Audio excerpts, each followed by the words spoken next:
Add data to a table. In the earlier lessons, we looked at creating a table. Now, let's add data to a table. To do this, we'll open a new SQL window by closing the tab that we have and then clicking on New Query. We're going to insert data into our customer table. One helpful way to insert data is to know what columns we need to insert data into. To find the columns, expand your databases section here until you get to the dbo.customer entry. Click plus and then click plus next to columns. You can see the 3 columns that you have in your customer table. Now we can refer to this when we write our statement. A new table by default is empty when we create it. We can add data into this table by using the insert statement. The insert statement is an SQL statement that allows you to add data to a table. To write an insert statement, we start with the word insert. We then specify the word into, then we specify the name of the table. Here we can enter the word customer, which is the table that we created earlier. Now what do we want to insert into the customer table? We want to insert some values or some data. But first, we need to specify which columns that they go into. To do this, open the brackets and specify the 3 columns that are in your table. First name, comma, last name, comma, order credit, then close brackets. Now we're going to go to a new line and specify the data that we want to go into the table. You don't need to go to a new line to do this, but you can, and I like to, just to make things easier to read. We enter in the word values, which lets the query know that we're about to specify the data that goes into these columns. We then open a bracket. We now need to specify a value for each of the columns that we specified above. So we need to enter in a first name to insert.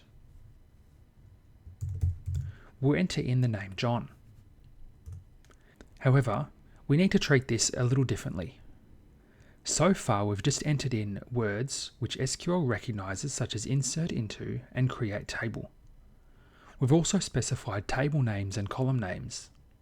But now we're specifying data that actually goes into the table. This means we need to enclose any text values inside quotes. To do so, put a single quote before and after the word John here. This indicates that it's a string or a text value and should be treated like one. SQL won't look for a table or a column called John. It will know that it's data that goes into the table. Enter a comma and then do the same thing when you want to enter a last name. In this case, it's Smith. Enter a comma and then type in an order credit.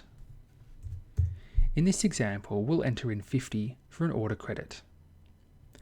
Now we don't need to put single quotes around this because order credit is actually a number value, and SQL Server knows to treat numbers the way that they're entered. Unlike string values or text values, you need to enter quotes around those, but for numbers you don't need to.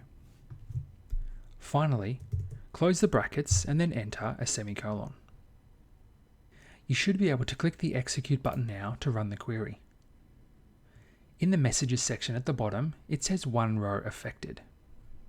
This means that 1 row has been inserted into the database. Have a look at our query here. We have red underlines underneath some of the objects here.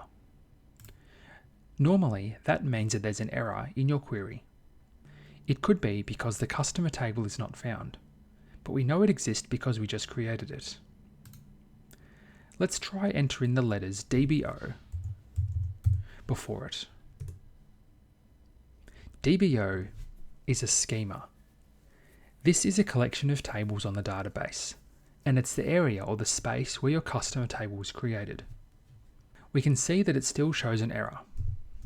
This is likely because we just created the table, and the area of the application that looks after this error checking here doesn't know the table exists. So the main thing to look out for is the messages section here. And if it says that one row was affected or one row inserted, then that means your query is okay. If you run it and get an error, then you know that there's something wrong.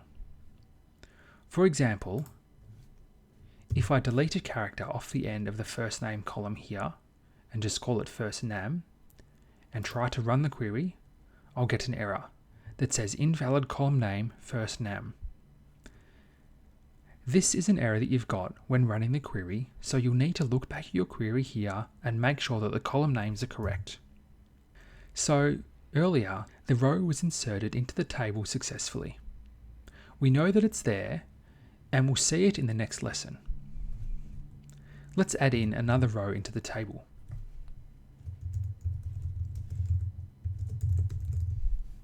Type in insert into customer. Now, if you've worked with SQL before or done any reading on it, or seen any other examples of code, you might notice that insert statements can look like this. Insert into table, and then values. There's no mention of the column names here. This is right, and this is correct. You can enter in SQL statements using this format without the column names in your insert statement, and it will work. For example,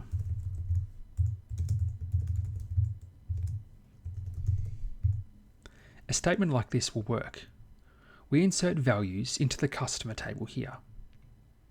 However, because we haven't specified the columns that we want to insert into, just the values, the statement will look at the table and try to match the columns to the values based on the order that they're set up in the database. In this example, it's first name, last name, and order credit. So if we run this statement here, it should work. We can see that one row was affected here. And when we look at the data in the table, we'll see the new row is added.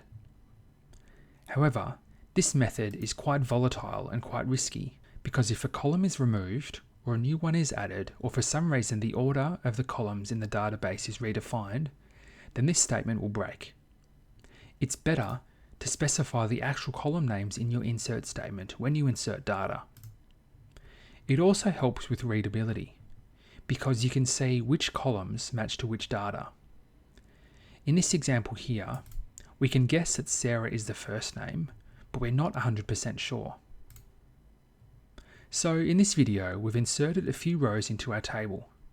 In the next video, we'll look at seeing the data in the table.